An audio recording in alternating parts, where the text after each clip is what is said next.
धुळे जिल्ह्यातील फागणे कुसुंबा परिसरासह शिरपूर तालुक्यात बेमोसमी पावसाने आणि वादळाने जोरदार तडाखा दिला असून नागरिक आणि शेतकरी हतबल झाले आहेत.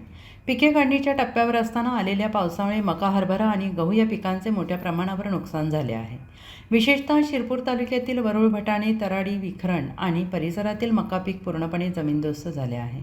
या अनपेक्षित नैसर्गिक आपत्तीमुळे शेतकऱ्यांवर आर्थिक संकट कोसळलेलं असून अनेक शेतकरी चिंताग्रस्त झालेले आहेत. एकीकडे शेतीमालाला योग्य भाव मिळत नसल्याची खंत असताना दुसरीकडे निसर्गाच्या या कहरामुळे शेतकऱ्यांचे मोठे नुकसान झाले आहे.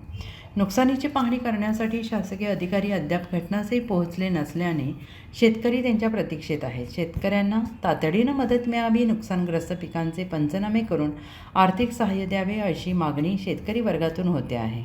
आता या संकटाच्या काळात सरकारकडून मदतीचा हात कधी मिळणार याकडे सगळ्यांचे लक्ष लागून राहिले आहे. उत्तर महाराष्ट्र न्यूज नेटवर्कसाठी रावसाहेब वानखेडे, धुळे.